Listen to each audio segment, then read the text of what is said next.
오늘 첫 번째 화두는 정말 충격적이었습니다. 바로 삼성전자와 SK하이닉스가 미국에 대한 첨단 반도체, 특히 AI용 HBM과 서버용 디램 수출을 전격 중단한 사건입니다. 이건 단순한 기업 차원의 결정이 아니라 대한민국 정부와 기업이 함께 전략적 메시지를 던진 것으로 볼 수 있습니다. 반도체는 오늘날 석유보다 더 중요한 자원입니다. 석유는 대체 에너지가 조금씩 등장하고 있지만 첨단 반도체는 대체재가 사실상 없는 필수품이거든요. 맞습니다. 실리콘밸리가 그동안 세계의 뇌라면 그 뇌에 혈액을 공급하는 심장은 한국 반도체였습니다. 특히 고대 역폭 메모리 HBM는 인공지능 학습과 데이터 센터 운용에 있어 핵심 엔진과도 같습니다. 미국의 엔비디아나 구글이 만든 GPU가 아무리 뛰어나도 거기에 한국산 HBM이 연결되지 않으면 실제 성능은 반쪽짜리에 불과해요. 이 현실을 미국이 잘 알면서도 지금까지는 의도적으로 외면해 온 것이죠. 그런데 흥미로운 건 이 결정이 얼마나 예고 없이 전격적으로 내려졌느냐는 점입니다. 미국은 인플레이션 감축법과 반도체법으로 한국 기업에게 투자 압박을 가하고 동맹이란 명분으로 자국 우선 정책을 강요해왔습니다.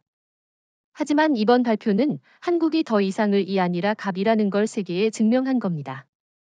서울이 침외교의 주도권을 쥐기 시작했다는 신호라고 할 수 있죠. 일각에서는 그래도 미국의 인텔도 있고 TSMC도 있으니 결국 미국이 버틸 것 아니냐라고 주장합니다. 하지만 그건 현실을 모르는 얘기입니다. 인텔은 여전히 공정 수율 문제와 적자 구조에 시달리고 있고 TSMC는 파운드리 강자이긴 하지만 메모리 분야에서는 한국을 따라올 수 없습니다. 특히 HBM 같은 특수 메모리는 수율과 공정 노하우가 누적된 경험 산업이기 때문에 단기간에 대체 불가능합니다. 이건 미국의 국방부조차 인정하는 사실이에요. 더욱 중요한 건 이번 사건이 단순히 산업 차원의 충격이 아니라는 겁니다. 정치적 안보적 의미가 훨씬 큽니다. 한국이 미국과의 군사동맹 관계를 유지하면서도 동시에 경제기술 패권의 독자적 권리를 행사할 수 있다는 점을 보여준 거죠. 그동안은 워싱턴이 압박하면 한국이 수세적으로 대응했지만 이번에는 정반대로 한국이 먼저 레버리지를 행사했습니다. 말 그대로 게임의 규칙을 다시 쓰기 시작한 순간입니다. 그렇죠. 실제로 이 발표가 나가자마자 뉴욕 증시는 반도체 관련주가 급락했고 동시에 한국 반도체 기업 주가는 급등했습니다. 금융시장은 본능적으로 권력 이동을 감지합니다. 자금은 항상 힘이 있는 쪽으로 이동하니까요. 이제는 투자자들이 서울이 반도체의 오펙이다 라는 표현을 공개적으로 쓰고 있습니다. 석유 시장에서 오펙이 산유량을 조절하며 국제 정세를 좌우했듯 한국이 메모리 공급을 조절하며 세계 IT, AI 산업을 움직인다는 의미죠. 중국과 일본의 반응도 흥미롭습니다. 중국은 자급률을 높이겠다고 수천억 달러를 쏟아붓지만 여전히 EUV 장비와 설계 IP 벽 앞에 막혀 있습니다. 결국 양산 품질을 따라잡지 못하면 글로벌 시장에서 인정받을 수 없어요. 일본은 소재나 장비 분야에서 강점이 있다고 하지만 정작 최종 제품을 대량으로 뽑아내는 생태계는 한국을 따라오지 못했습니다. 그래서 중국은 불안하고 일본은 답답한 상황인 거죠. 이번 사태의 여파는 무엇보다 실리콘밸리 현장에서 가장 먼저 드러났습니다. 애플, 구글, 메타 같은 거대 IT 기업들이 갑자기 정지 신호를 맞이한 겁니다. 여러분도 기억하시겠지만 불과 몇 년 전 반도체 공급난 때문에 전 세계 자동차 생산이 멈췄던 적이 있었습니다. 그런데 이번에는 차원이 다릅니다. 자동차 몇 대 못 만드는 문제가 아니라 AI 클라우드 모바일 산업 전체가 동시에 멈춰서는 위기예요. 맞습니다. 실리콘밸리의 데이터 센터를 보죠. 인공지능 학습 서버에 들어가는 GPU는 대부분 엔비디아가 공급하는데 그 GPU에 연결되는 HBM이 없으면 그냥 덩치 큰 철덩어리에 불과합니다. 이번에 한국이 공급을 멈추자 데이터 센터 확장 계획이 줄줄이 중단됐습니다. 구글의 차세대 AI 모델 학습 일정도 미뤄지고 메타의 메타버스 서버도 절반만 돌릴 수 있게 됐죠. 말 그대로 실리콘밸리의 신경망이 끊어진 것입니다. 게다가 모바일 쪽도 심각합니다. 아이폰이나 테슬라 전기차 안에 들어가는 차세대 칩셋은 고속 메모리와 안정적인 랜드 없이는 작동이 안 됩니다. 애플은 이미 출시 계획을 조정하고 있고 테슬라는 자율주행 칩 생산을 미뤄야 하는 상황에 직면했습니다. 여기서 중요한 건 한국 반도체가 없으면 미국 기업들이 제품 로드맵을 제대로 세울 수 없다는 사실이에요. 즉, 미국 기술의 미래가 서울의 생산 라인에 묶여 있다는 겁니다. 일각에서는 TSMC 애리조나 공장이 있으니 괜찮다라고 하지만 그건 현실을 잘 모르는 주장입니다. 애리조나 공장은 아직 안정적으로 생산을 못하고 있고 무엇보다 메모리 쪽에서는 아예 대체가 불가능합니다. 인텔도 최근 파운드리 사업을 다시 강화하겠다고 선언했지만 수율 문제와 적자 구조 때문에 당장 한국의 공백을 메우기 어렵습니다. 그래서 지금의 위기는 단기적으로 해결 불가능한 실존적 위기라고 할 수 있습니다. 실리콘밸리 스타트업 생태계는 더 심각합니다. 투자자들이 제일 먼저 계산하는 게 런웨이, 즉 현금으로 버틸 수 있는 시간인데 집값이 폭등하고 납기일이 지연되니 예산이 줄줄 새고 있습니다. 그러다 보니 스타트업들이 투자 유치를 못하거나 심지어 파산하는 사례가 나오기 시작했어요. 반대로 한국 판교나 대전의 스타트업 허브로 인재가 몰려옵니다. 왜냐하면 칩이 있는 곳이 곧 미래가 있는 곳이기 때문이죠. 여기서 미국 정치권의 압박이 커집니다. 트럼프 전 대통령은 이미 공개적으로 한국이 칩을 무기화하고 있다고 비난했지만 현업 기업인들은 오히려 정반대의 목소리를 냅니다. 한국과 협력하지 않으면 우리 사업이 무너진다는 거죠. 결국 미국 정부가 동맹을 압박하던 기존 방식을 버리고 협력과 양보라는 새로운 언어를 쓸 수밖에 없게 됩니다. 중국과 일본은 이 상황을 예의주시하고 있습니다. 중국은 이번 틈을 타서 자국산 반도체를 밀어붙이려 하지만 여전히 기술력에서 신뢰를 얻지 못합니다. 글로벌 클라우드 사업자들은 중국산 칩을 쓰면 보안과 성능 문제로 국제 경쟁에서 탈락하기 때문이죠. 일본은 소재 장비에서는 강점이 있어도 최종 제품의 수요와 대량 양산은 한국만큼 못합니다. 그래서 두 나라 모두 결정적인 빈칸을 메우지 못하는 상태에 머물러 있습니다. 결국 이 모든 현상은 한 가지 메시지로 수렴합니다. 실리콘밸리의 엔진은 한국에서 출발한다. 지금까지는 미국이 세계 혁신의 중심이라고 생각했지만 그 혁신의 에너지원은 한국 반도체였습니다. 이번 위기로 그 사실이 전 세계적으로 확인된 겁니다. 이제 미국은 더 이상 한국을 단순한 협력 파트너가 아니라 생존을 좌우하는 공급자로 대해야 하는 상황에 직면했습니다.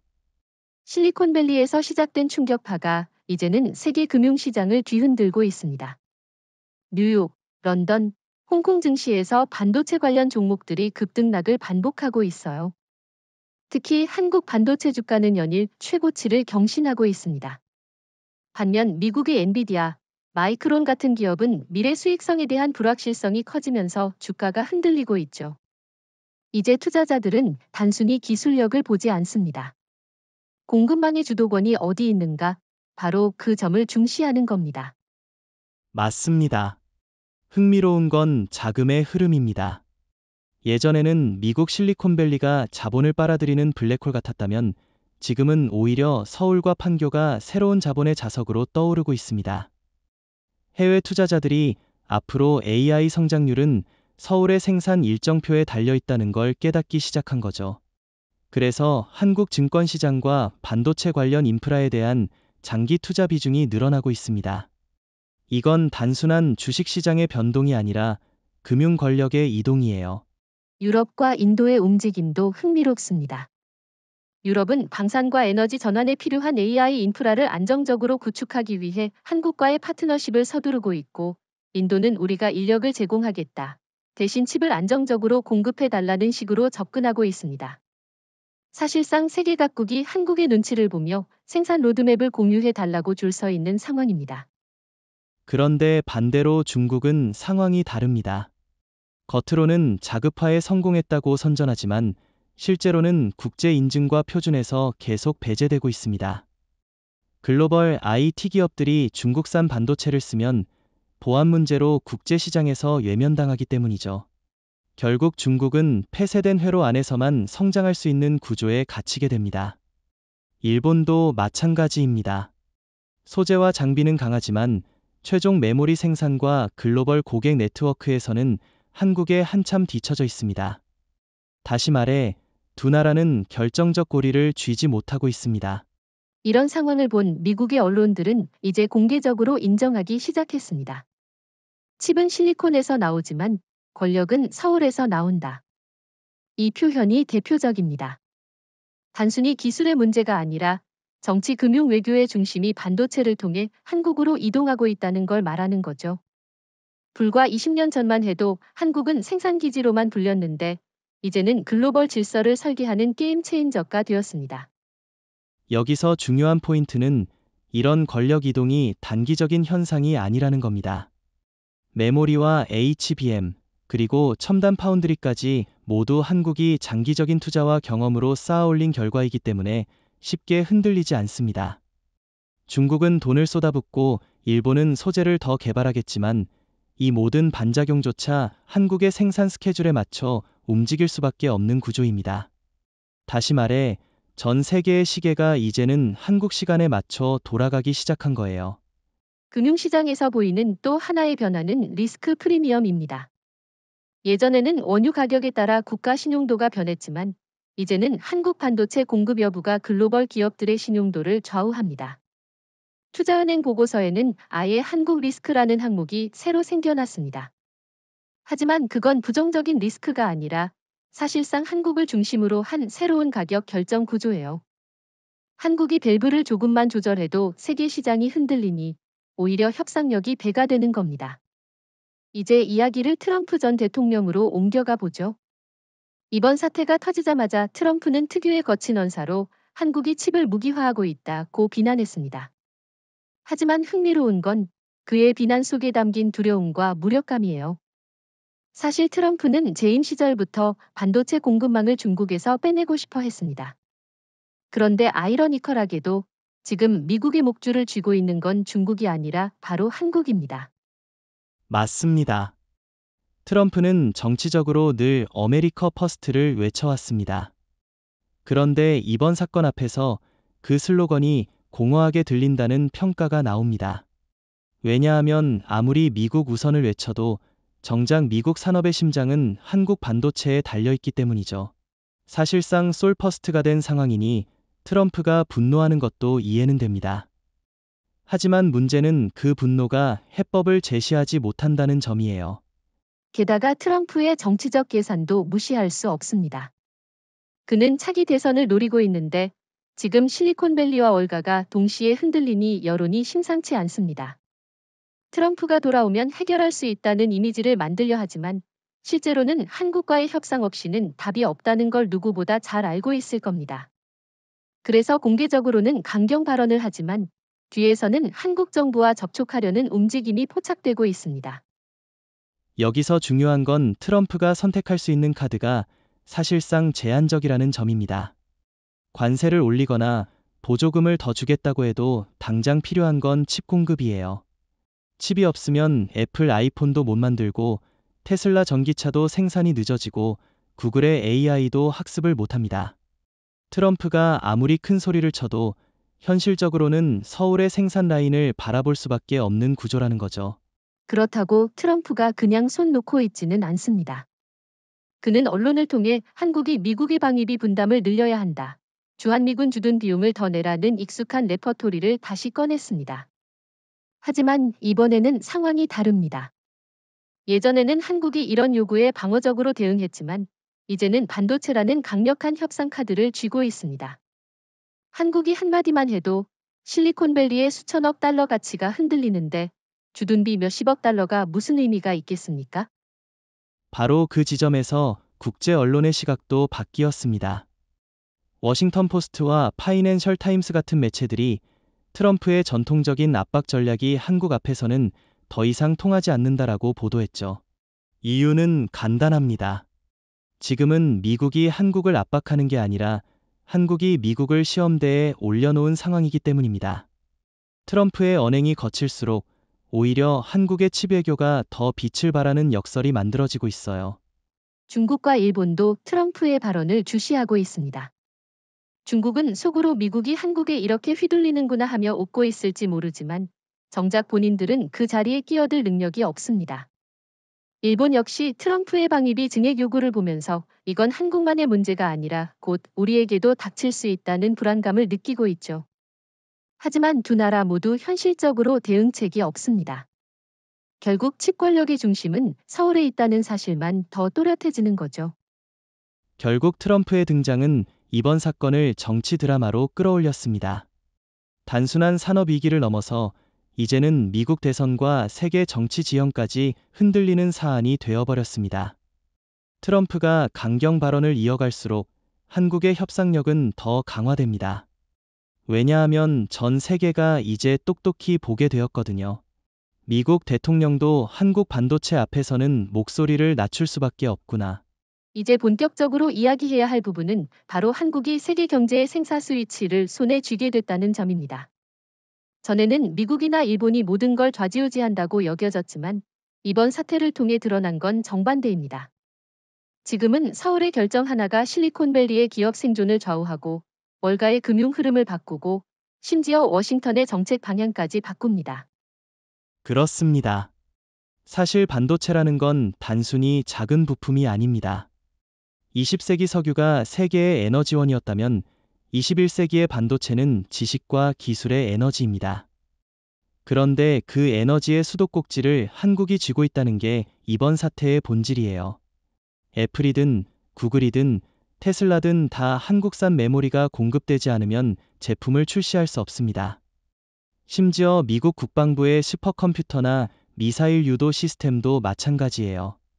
그러니 서울의 한마디가 곧 세계 시스템의 온, 오프 버튼이 된 겁니다. 여기서 중요한 건 한국이 이 스위치를 단순히 산업적 카드로 쓰지 않고 국가 전략의 지렛대로 활용하기 시작했다는 점이에요. 과거 같으면 시장 논리에 맡기겠다는 식으로 대응했을 겁니다. 하지만 이제는 명확히 말합니다. 한국의 안보와 외교 이익이 보장되지 않으면 칩의 공급도 보장할 수 없다. 이건 곧 기술 패권을 외교 무기로 승격시킨 것이고 결과적으로 한국이 글로벌 질서에서 협상 테이블의 상석에 앉게 만든 겁니다. 일본과 중국의 입장이 딱 대조적입니다. 일본은 여전히 반도체 소재 장비에서 경쟁력이 있지만 최종 제품 시장을 좌우할 힘은 없습니다. 예를 들어 포토레지스트나 실리콘 웨이퍼는 일본산이 강하지만 정작 그걸 어디에 쓰느냐는 한국 메모리 팹이 결정합니다. 일본은 부품 창고는 있을지 몰라도 스위치를 돌릴 권한은 없는 셈이죠. 중국은 더 안타까운 상황입니다. 아무리 내수 중심의 칩을 만들더라도 글로벌 AI, 클라우드 표준에서 신뢰받지 못합니다. 결국 세계 무대에서 서울만이 키를 쥔 구조예요. 실제로 워싱턴이 가장 긴장하는 부분도 이겁니다. 한국이 스위치를 움켜쥔 순간 기존의 동맹 구조가 뒤집히기 시작한다는 거죠. 예를 들어 과거에는 미국이 안보를 제공하고 한국이 경제적 혜택을 받는 구조였다면 이제는 반대로 한국이 반도체 안보를 제공하고 미국이 그 대가를 지불해야 하는 상황으로 바뀌고 있습니다. 말 그대로 갑을관계 역전이 이루어진 거예요. 여기에 금융시장이 붙으니 파급력이 더 커집니다.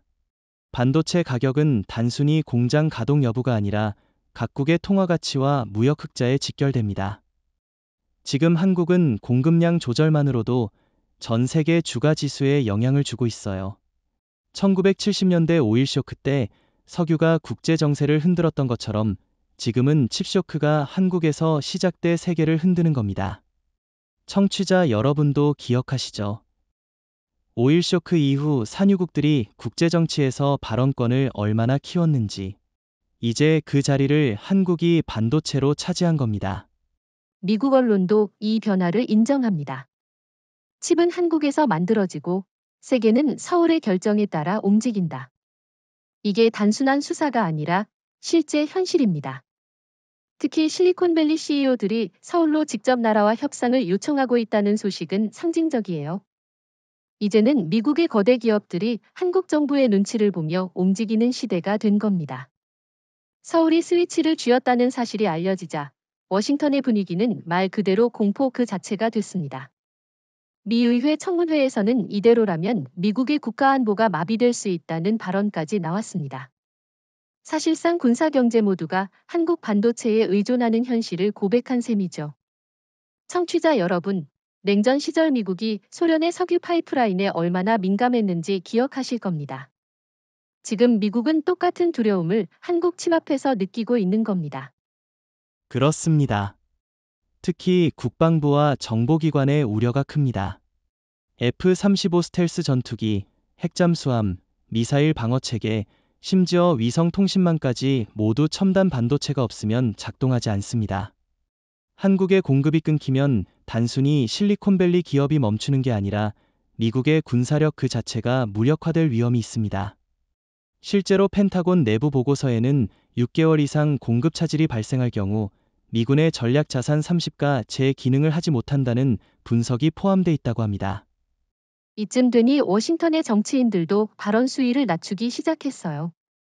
처음에는 한국이 동맹을 배신했다라며 강하게 비난했지만 곧바로 한국과의 협력을 강화해야 한다는 목소리로 바뀌었습니다.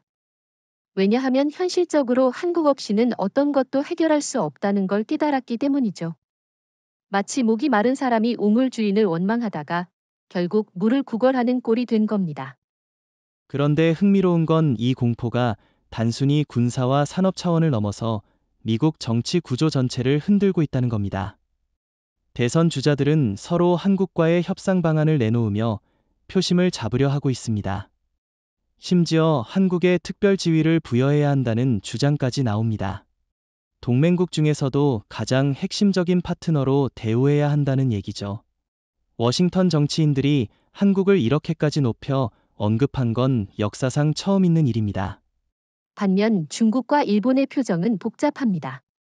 중국은 겉으로는 미국이 한국에 휘둘린다며 조롱하지만 정작 자신들은 이 자리에 낄 수도 없습니다. 기술 장벽 때문에 세계적 신뢰를 얻지 못하니까요. 일본은 더 난처합니다.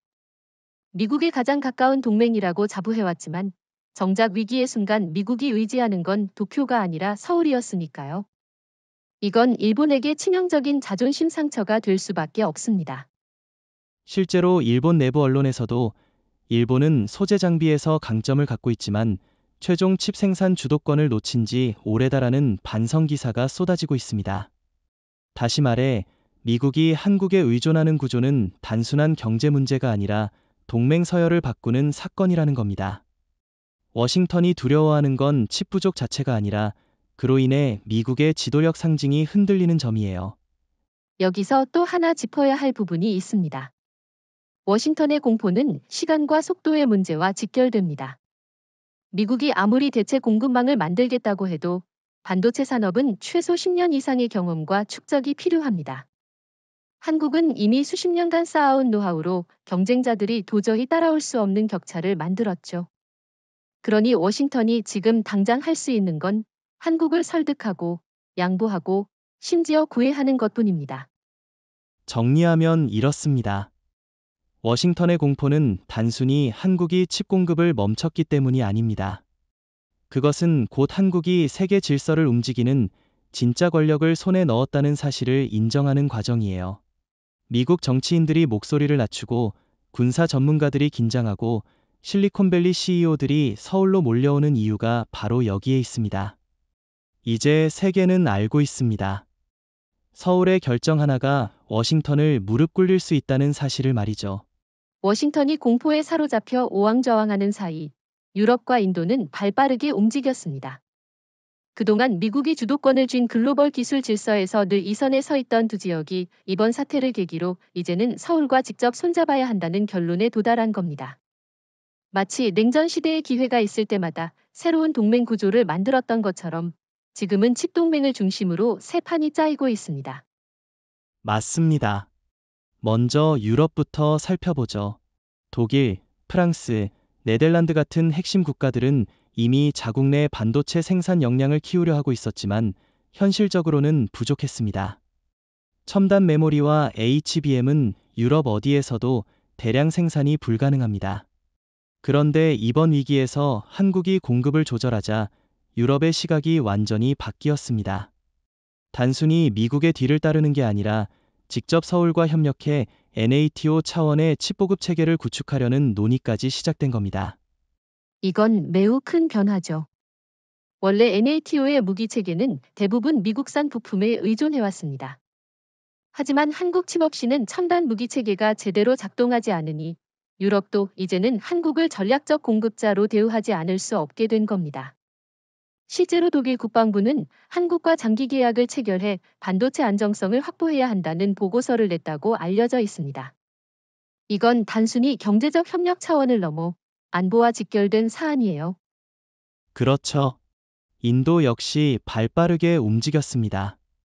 인도는 전통적으로 IT 인력이 풍부하고 소프트웨어 강국으로 불려왔습니다. 하지만 하드웨어, 특히 반도체 분야에서는 취약했습니다. 이번 사태는 인도에게 기회가 되었습니다. 우리가 인력을 제공할 테니 한국은 칩을 안정적으로 공급해 달라는 식으로 접근하면서 인도 한국 기술 동맹을 강화하려는 겁니다. 인도는 시장이 크고 인재풀도 넓기 때문에 한국 입장에서는 매력적인 파트너가 될 수 있습니다. 여기서 흥미로운 점은 유럽과 인도가 공통적으로 미국을 건너뛰고 직접 한국과 협력하려 한다는 겁니다. 과거 같으면 모든 길이 워싱턴을 거쳐야 했습니다. 하지만 지금은 상황이 달라졌습니다. 워싱턴이 해결 능력을 잃자 각국은 스스로 한국과 직접 연결선을 만들고 있어요.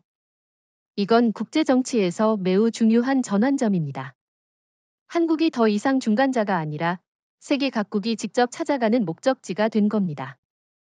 중국과 일본은 이 움직임을 불안하게 지켜보고 있습니다.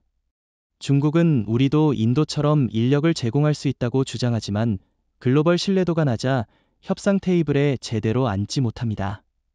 일본은 유럽과의 관계가 깊지만 정작 최종 칩 공급에서는 한국을 따라잡을 수 없기 때문에 결국 유럽이 택하는 파트너는 일본이 아니라 한국이 될 수밖에 없습니다. 결과적으로 중국과 일본은 구경꾼으로 밀려나고 있어요. 맞습니다. 이번 판은 사실상 한국이 칩 오펙의 리더로 자리 잡는 과정이라고 봐야 합니다. 유럽과 인도가 반격에 나선 건 단순히 위기를 모면하기 위한 대응이 아니라 새로운 국제 질서 속에서 한국과 함께 새로운 축을 세우겠다는 의지의 표현입니다. 워싱턴의 시대가 서서히 저물고 서울, 베를린, 뉴델리로 이어지는 새로운 칩 네트워크가 뜨고 있는 거죠. 유럽과 인도가 한국과 손잡으며 새로운 동맹을 모색하는 동안 정작 실리콘밸리 내부는 큰 충격을 받았습니다. 이번 사태가 단순한 위기를 넘어서 철퇴로 작용한 겁니다.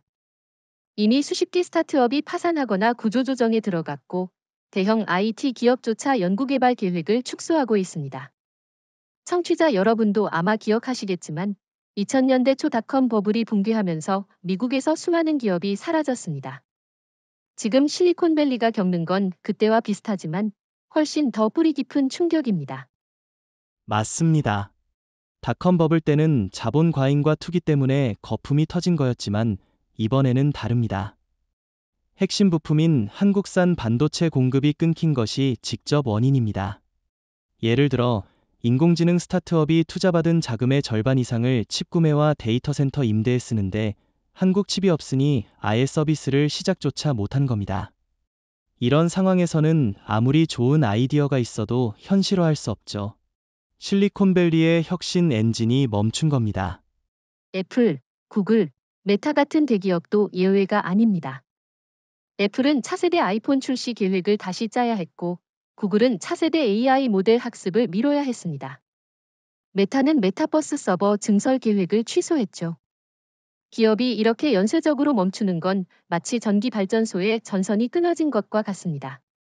불은 켜져 있지만 언제 꺼질지 모르는 상황인 겁니다. 더 심각한 건 인재 유출입니다. 실리콘밸리 엔지니어들이 이제는 안정적인 칩 공급이 보장되는 서울이나 판교로 눈을 돌리고 있습니다. 실제로 한국 기업들이 해외 엔지니어 채용 공고를 내자 미국 엔지니어들의 지원이 몰리고 있다고 합니다. 결국 혁신의 성지라 불리던 실리콘밸리가 두뇌와 자본을 동시에 잃는 악순환에 빠진 겁니다. 이 상황에서 중국과 일본은 오히려 웃지 못하고 있습니다. 겉으로는 미국이 고통받으니 우리가 기회다라고 하지만 정작 본인들이 실리콘밸리의 빈자리를 메울 수는 없습니다.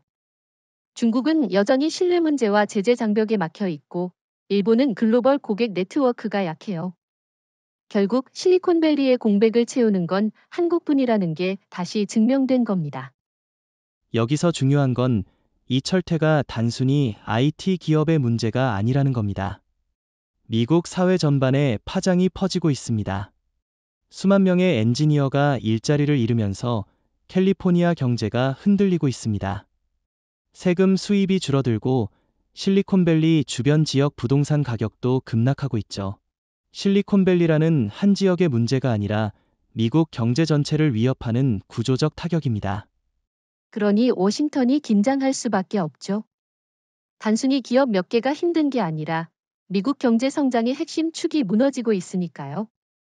지금까지 미국의 세계적 영향력은 군사력뿐 아니라 IT 혁신에서 나왔습니다. 그런데 그 상징인 실리콘밸리가 흔들리니 미국의 국제적 위상 자체가 위험해지는 겁니다. 정리하자면 한국의 결정은 단순한 공급 조절이 아니라 실리콘밸리의 철퇴를 내리친 사건입니다. 그리고 이 철퇴는 미국의 자존심을 무너뜨리고 세계 질서에서 한국의 위치를 한층 더 높여주고 있습니다. 이제는 세계 누구도 한국을 단순한 조립 공장으로 보지 않습니다. 오히려 한국을 세계 혁신의 심장으로 인정할 수밖에 없는 상황이 된 겁니다. 청취자 여러분, 드디어 드라마의 절정에 다다른 것 같습니다. 트럼프 전 대통령이 결국 공개적으로 태도를 바꾸고 한국에 손을 내밀었다는 겁니다. 처음엔 한국이 칩을 무기화했다고 목소리를 높였지만 실리콘밸리가 무너지고 미국 경제가 흔들리자 트럼프도 더는 버티지 못했습니다. 사실상 굴복한 거죠. 맞습니다. 트럼프는 원래 협상가 스타일로 유명합니다. 강하게 압박하다가도 본인이 불리하다고 판단하면 전격적으로 태도를 바꾸는 방식이죠. 이번에도 마찬가지였습니다. 한국이 동맹을 배신했다고 하던 사람이 며칠 뒤에는 한국은 위대한 파트너이며 우리는 함께 새로운 반도체 질서를 만들어야 한다라고 말을 바꿨습니다. 이건 단순한 화법의 변화가 아니라 현실의 벽에 부딪힌 결과입니다.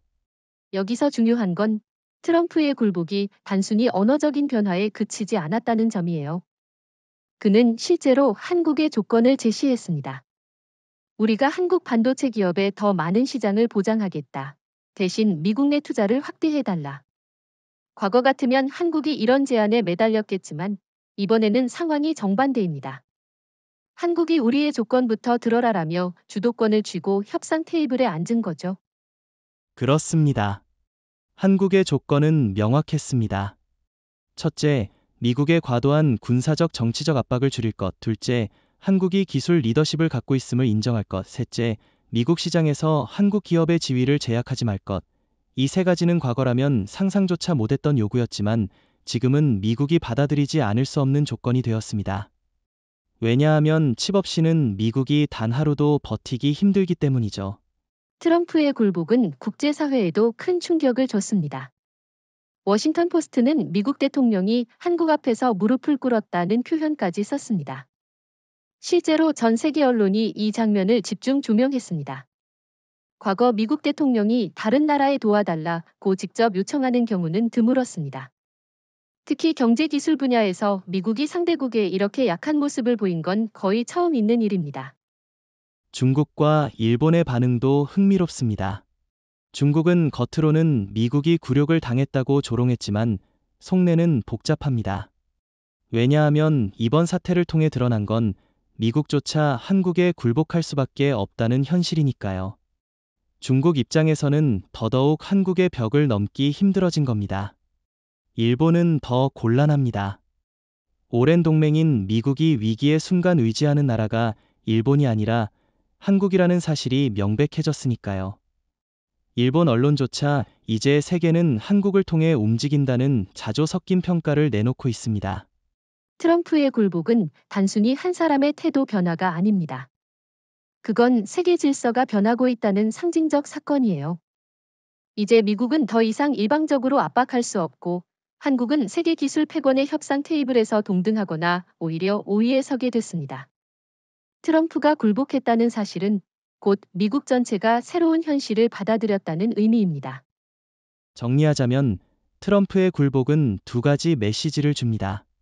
첫째, 한국은 더 이상 미국의 하청국가가 아니라는 것. 둘째, 앞으로의 협상 구도는 한국이 주도한다는 것. 이제 워싱턴은 한국의 요구를 들어주지 않으면 실리콘밸리와 미국 경제가 무너질 수 있다는 걸 뼈저리게 깨달았습니다.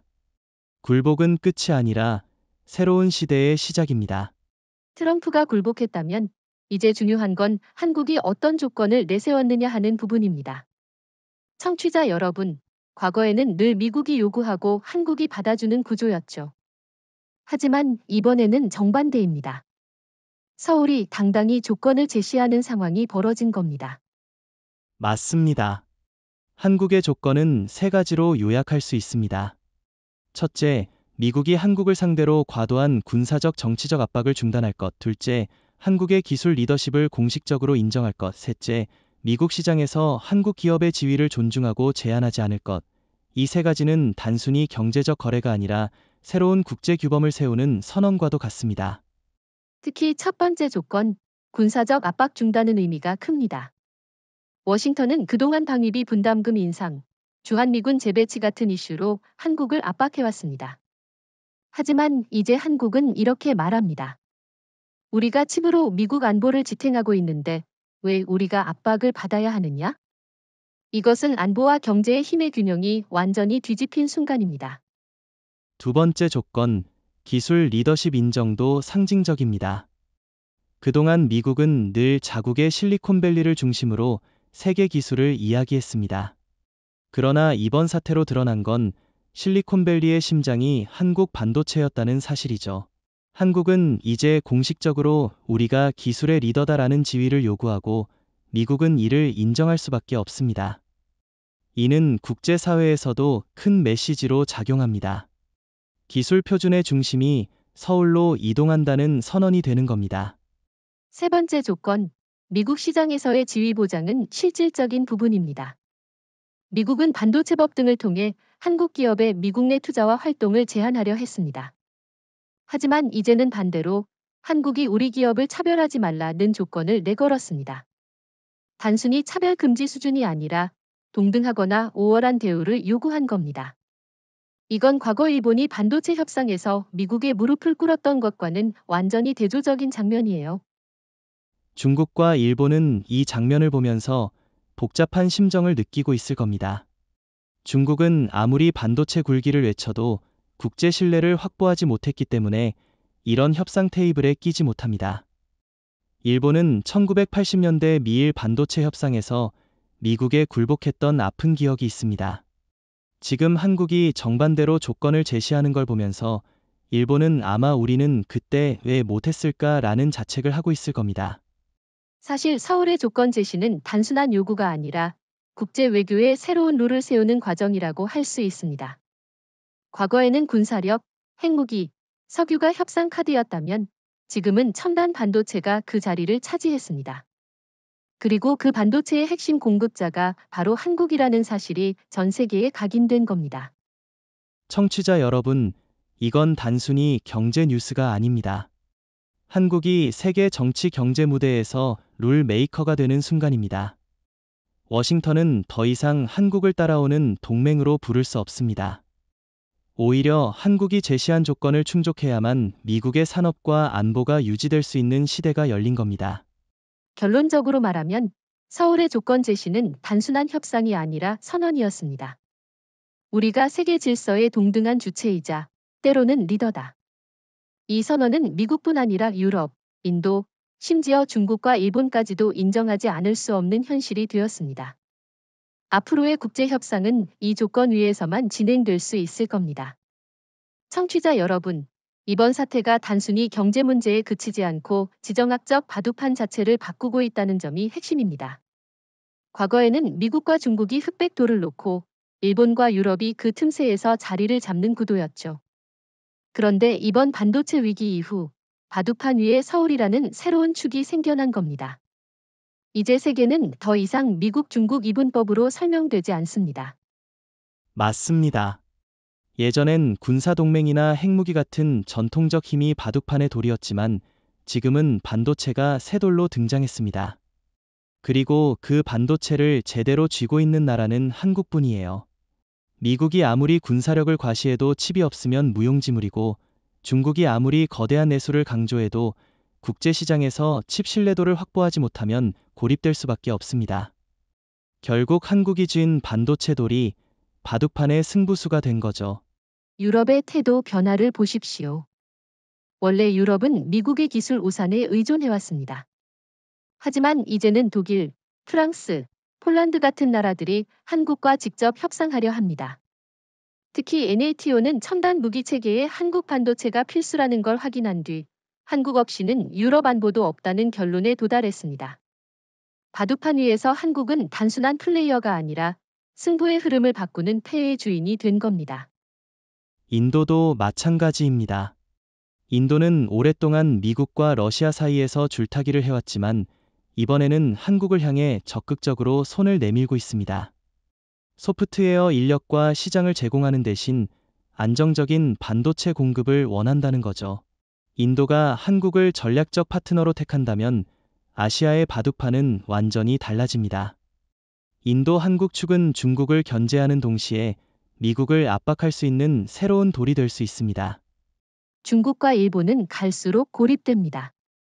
중국은 아무리 반도체 굴기를 외쳐도 글로벌 공급망에서 신뢰를 받지 못합니다. 그들의 칩은 여전히 보안과 품질에서 문제가 있다는 평가가 지배적이죠. 일본은 소재와 장비에서 강점을 가지고 있지만 최종 제품과 글로벌 고객 네트워크에서 한국을 따라잡기 어렵습니다. 마치 바둑에서 집을 조금 더 확보했지만 승부처를 결정짓는 대마는 잡지 못한 상황과 같습니다. 미국의 입장은 더 미묘합니다. 여전히 군사 금융 패권을 쥐고 있지만 반도체라는 새로운 돌에서 한국에 종속된 상태예요. 워싱턴은 이를 인정하기 싫어하지만 트럼프의 굴복에서 보듯이 결국 현실을 받아들일 수밖에 없습니다. 미국은 이제 한국과의 협력 없이는 전략적 우위를 유지할 수 없다는 걸 깨달은 겁니다. 미국이 과거 패권을 지키려면 이제는 한국과의 파트너십을 존중해야만 합니다. 이 모든 변화는 청취자 여러분께 익숙한 역사적 장면과 닮아 있습니다. 바로 1970년대 오일 쇼크입니다. 그때 산유국들이 석유 밸브를 조절하면서 세계 질서를 흔들었죠. 지금 한국이 하는 역할이 딱 그렇습니다. 석유 대신 반도체, 중동 대신 서울이 중심에 선 겁니다. 이건 단순한 산업 패권이 아니라 지정학적 패권 이동입니다. 정리하자면 이번 위기는 세계의 바둑판을 다시 그리는 계기가 되었습니다. 과거엔 미국과 중국이 판을 주도하고 일본이 조연을 맡았다면 이제는 한국이 새로운 축으로 부상했습니다. 유럽과 인도는 한국과 손을 잡으려 줄을 서고 미국은 한국을 존중하지 않으면 패권을 잃을 수밖에 없는 상황입니다. 세계는 이제 이렇게 말합니다. 서울의 돌입판을 결정한다. 청취자 여러분, 지금 유럽의 움직임은 굉장히 빠릅니다. NATO가 한국과의 협력을 안보 차원으로 끌어올리고 있다는 겁니다. 예전에는 NATO의 기술 협력이 주로 미국, 때로는 일본을 통해 이뤄졌는데 이제는 한국을 전략적 파트너로 바라보기 시작했습니다. 그 배경은 간단합니다. 첨단 무기 체계와 AI 기반 방어망이 모두 한국 반도체에 달려 있기 때문이죠. 맞습니다. NATO의 군사 시스템을 보죠. 미사일 방어, 정찰 위성, 무인기 통제망까지 모두 초고속 연산 칩 없이는 작동이 불가능합니다. 특히 최근 러시아의 위협이 커지면서 동유럽 국가들은 안정적인 칩 공급을 최우선 과제로 삼고 있습니다. 폴란드, 루마니아, 발트 3국이 한국과의 반도체 협력이 곧 NATO 방어력 강화라고 선언한 것도 이 때문입니다. 한국이 곧 NATO의 군수 생명줄이 된 셈입니다. 이 상황에서 워싱턴은 불편합니다. 전통적으로 NATO는 미국의 영향력이 절대적이었는데 한국이 직접 NATO와 손을 잡으면서 미국을 거치지 않는 통로가 생겨난 겁니다. 미국 입장에서는 동맹의 구심점이 흔들리는 것이죠.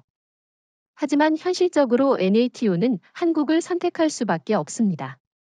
반도체 없이는 첨단 무기가 멈추고 첨단 무기 없이는 러시아를 견제할 수 없으니까요.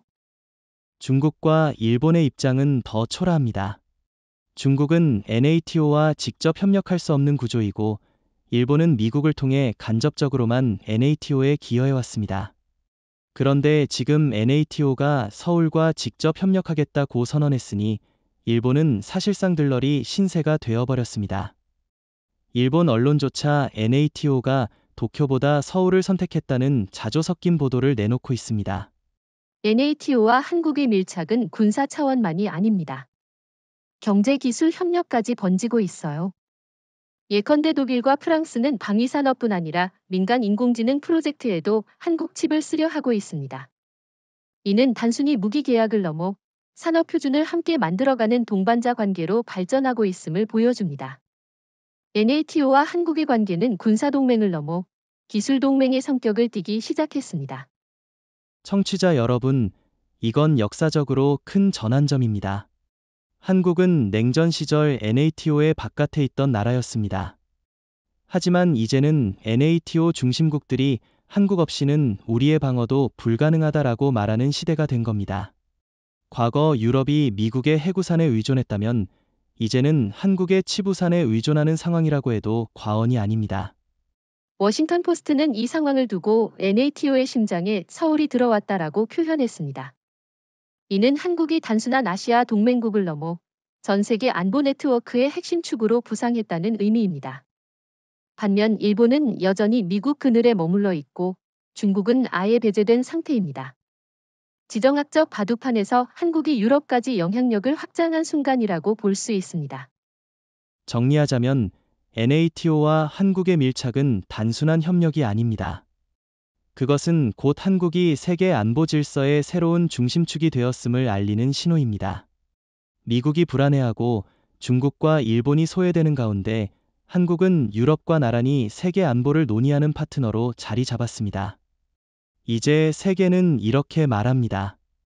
NATO의 방패는 한국 반도체로 완성된다. 청취자 여러분, 결국 시간이 지나면서 실리콘밸리는 한국에 완전히 종속되는 길을 선택할 수밖에 없었습니다. 처음에는 자존심 때문에 버티고 우회 공급선을 찾으려 애썼지만 결론은 똑같습니다. 서울과 계약하지 않으면 내일의 혁신은 없다. 이 문장이 지금 실리콘밸리의 공식 슬로건이 된 것과 다름없습니다.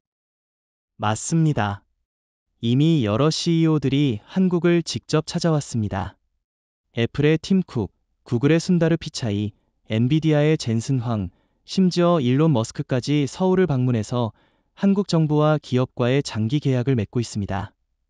이건 단순한 출장이나 협상 차원이 아니라 사실상 생존을 위한 조공 외교에 가깝습니다. 예전에는 한국 기업이 미국 본사를 찾아가 협력 요청을 했지만 이제는 미국의 거대 기업들이 한국을 향해 고개를 숙이고 있는 겁니다. 그렇죠. 실리콘밸리의 종속이 상징적으로 드러난 장면이 있습니다. 바로 AI 반도체 공급 계약에서 구글이 한국 기업과 10년 장기 계약을 체결한 사건이죠. 구글은 원래 이런 장기 계약을 꺼렸습니다. 시장 상황이 바뀌면 언제든 다른 공급처로 갈아타기 위함이었죠. 그런데 이번엔 다릅니다. 한국 반도체 없이는 사업 자체가 불가능하다는 걸 깨닫고 스스로 목줄을 내어준 겁니다.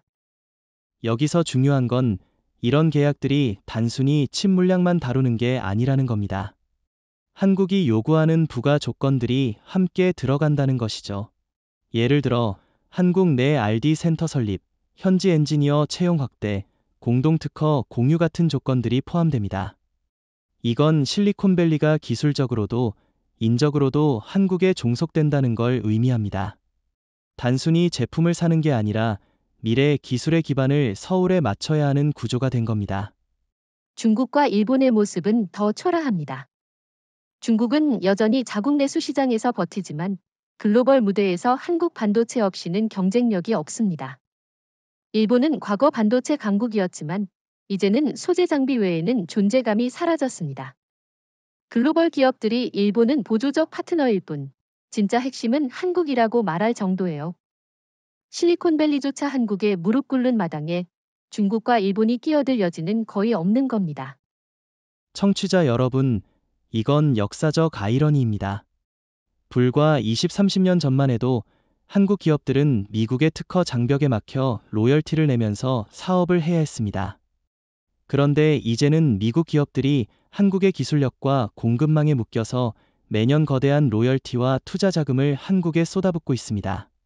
바둑으로 치면 판세가 완전히 역전된 겁니다. 과거의 약자가 오늘의 강자가 된 것이죠. 실리콘밸리 내부에서는 이런 자조 섞인 농담도 나옵니다. 우리는 더 이상 실리콘밸리가 아니다. 우리는 칙서울밸리다. 웃픈 농담이지만 현실을 정확히 반영하는 말입니다. 모든 혁신의 원천이 한국에 달려 있으니 사실상 실리콘밸리는 서울의 하청기지로 전락한 셈입니다. 정리하자면 실리콘밸리의 완전한 종속은 단순히 기술 협력 차원을 넘어서 세계 권력 구조의 재편을 보여주는 사건입니다. 이제 미국의 상징이었던 혁신의 중심지조차 한국의 결정에 따라 움직입니다. 워싱턴이 아무리 목소리를 높여도 실리콘밸리가 한국과 계약하지 않으면 숨조차 쉴 수 없는 시대가 된 겁니다. 청취자 여러분, 결국 올 것이 왔습니다. 트럼프 전 대통령이 마침내 공개석상에서 한국의 반도체 리더십을 공식적으로 인정했습니다. 그는 한 연설에서 이렇게 말했습니다. 우리는 더 이상 한국을 단순한 동맹국으로 부를 수 없다. 한국은 이제 세계 기술 패권의 중심이며 미국도 그 사실을 존중해야 한다. 트럼프 특유의 자존심 강한 성격을 감안하면 이건 사실상 역사적 선언이라고 볼 수 있습니다. 맞습니다. 트럼프는 늘 미국이 최고라는 말을 입에 달고 살던 인물입니다. 그런데 그런 그가 한국을 향해 기술의 중심이라고 표현한 건 엄청난 변화죠. 사실 그 배경에는 명확한 현실이 있습니다. 미국이 아무리 강력한 군사력과 금융 시스템을 갖고 있어도 반도체 공급망을 쥔 건 한국이라는 점입니다. 실리콘밸리, 월가, 심지어 펜타곤까지 모두 한국 칩 없이는 돌아가지 않으니 트럼프가 굴복할 수밖에 없었던 겁니다. 그렇죠. 흥미로운 건 트럼프가 한국을 칭찬하면서 동시에 일본과 중국을 언급하지 않았다는 점입니다. 그는 세계 반도체 공급망의 핵심은 한국이며 다른 나라는 보조적 역할에 불과하다고 못 박았습니다. 사실상 일본과 중국을 한꺼번에 제쳐버린 발언이죠. 일본은 오랫동안 반도체 기술 대국을 자처했지만 이제 미국 대통령 입에서 보조자라는 평가를 받은 셈이고 중국은 아예 이름조차 언급되지 않았습니다. 이 발언은 단순한 수사가 아니라 국제 정치에 큰 파장을 일으켰습니다. 워싱턴 정가와 언론은 트럼프가 미국 패권의 상징적 일부를 한국에 넘겼다라고 평가했어요. 과거 닉슨 대통령이 중국을 방문하면서 냉전 질서를 흔들었던 것처럼 이번엔 트럼프가 한국을 인정하면서 기술 질서를 바꿔놓은 것입니다. 여기서 청취자 여러분께 강조하고 싶은 건 한국이 이 모든 변화를 굴복 없이, 전쟁 없이 기술력 하나로 이루어냈다는 사실입니다. 일본은 1980년대 미일 반도체 협상에서 미국 압박에 무릎 꿇고 시장을 내줬습니다. 하지만 한국은 정반대로 미국을 상대로 조건을 제시하고 결국 미국 대통령으로부터 인정까지 받아낸 겁니다. 이것이 바로 한국이 가진 힘의 질적 차이예요. 중국 입장에서는 이번 트럼프 발언이 뼈아플 겁니다. 아무리 반도체 굴기를 외치고 수십조 달러를 투자해도 글로벌 시장은 여전히 한국만을 신뢰합니다. 트럼프의 발언은 사실상 국제사회가 중국 칩을 배제하고 있다는 점을 공식화한 거나 다름없습니다. 일본 역시 마찬가지입니다. 소재 장비 강점을 가지고 있지만 글로벌 패권의 무대에선 서울이 주인공이고 도쿄는 조연으로 밀려났음을 인정할 수밖에 없습니다. 트럼프의 공식 인정은 또 다른 의미도 있습니다. 바로 한국의 조건을 미국이 수용했다는 신호죠. 워싱턴은 이제 군사적 압박을 줄이고 한국 기업에 대한 규제를 완화하며 기술 협력을 강화하겠다고 약속하고 있습니다. 그 결과 한국은 더 큰 시장 접근권과 기술 표준 결정권을 확보하게 됐습니다. 정리하자면 트럼프의 공식 인정은 단순히 한 정치인의 발언이 아니라 국제 질서의 지각 변동입니다. 미국이 인정했다는 건 세계가 인정했다는 것과 같습니다. 이제 한국은 명실상부하게 기술 패권의 중심, 글로벌 협상의 주도자로 올라섰습니다. 청취자 여러분, 이제 우리는 하나의 시대적 장면을 보고 있습니다. 바로 칩 서울의 시대가 열린 겁니다. 반도체라는 전략 자원을 통해 한국은 단순한 경제 강국을 넘어 세계 질서의 중심으로 올라섰습니다. 석유 시대에는 중동이, 냉전 시대에는 미국과 소련이 중심이었죠. 이 제21세기의 중심은 서울입니다. 맞습니다. 이번 사태를 통해 확인된 건 반도체 없이는 그 어떤 산업도 존재할 수 없다는 사실이에요. AI, 클라우드, 전기차, 방위산업, 심지어 금융 시스템까지 모두 반도체 위에 세워져 있습니다. 그런데 그 반도체의 심장을 한국이 쥐고 있으니 세계가 한국을 중심으로 돌아가는 건 당연한 흐름입니다. 서울이 멈추면 세계가 멈춘다. 이 말이 결코 과장이 아니죠. 미국은 이제 한국을 존중하지 않을 수 없습니다. 트럼프의 굴복과 공식 인정이 그 상징이었죠. 과거에는 한국이 미국의 요구를 들어주는 위치였다면 이제는 미국이 한국의 조건을 충족시켜야 하는 구조로 바뀌었습니다. 이것이 바로 권력의 이동입니다. 을에서 갑으로, 추종자에서 설계자로 변한 겁니다. 중국은 여전히 거대한 시장을 가지고 있지만 세계 기술 표준에서 배제된 상태입니다. 아무리 투자를 쏟아부어도 글로벌 기업들이 신뢰하지 않으면 의미가 없습니다. 일본은 소재 장비에서 강점을 지녔지만 최종 의사결정권은 한국이 쥐고 있습니다. 세계가 계약서를 쓸 때 도장을 받으러 가는 곳은 도쿄가 아니라 서울입니다.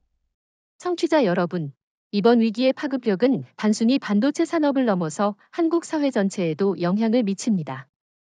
한국 청년들은 더 이상 해외에 나가 기회를 찾을 필요가 없습니다.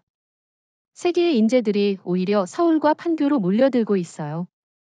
과거 실리콘밸리를 동경하던 시대에서 이제는 실리콘밸리가 서울을 동경하는 시대가 된 겁니다. 게다가 이번 사태는 한국의 외교 지형도 바꿔 놓았습니다. NATO, 유럽, 인도와의 새로운 협력 구도가 만들어졌고 미국과의 관계도 종속적 동맹이 아니라 대등한 파트너십으로 재편됐습니다. 한국은 이제 특정 진영에 묵이지 않고 독자적 위상을 가진 글로벌 허브로 자리 잡고 있습니다. 이건 단순한 기술 패권을 넘어서 새로운 외교 독립선언이라고 해도 과언이 아닙니다. 청취자 여러분께서도 체감하실 겁니다. 과거 한국은 늘 강대국 사이에서 눈치를 보며 생존 전략을 짰습니다. 하지만 이제는 상황이 완전히 바뀌었습니다. 세계가 한국의 눈치를 보는 시대, 바로 칩 서울의 시대가 시작된 겁니다. 정리하자면 이번 위기는 위기가 아니라 기회였습니다. 한국은 반도체라는 무기를 통해 세계 질서를 주도하게 되었고 미국은 굴복했고 중국과 일본은 밀려났습니다. 그리고 유럽과 인도는 한국과 손잡으며 새로운 동맹 구도를 형성했습니다. 이제 세계는 서울을 중심으로 움직입니다. 네, 결론적으로 말하면 이겁니다. 칩 서울의 시대, 그것은 곧 한국의 시대다. 이제 한국은 세계 혁신의 심장, 국제 협상의 설계자, 그리고 미래 문명의 방향을 제시하는 주인공이 되었습니다.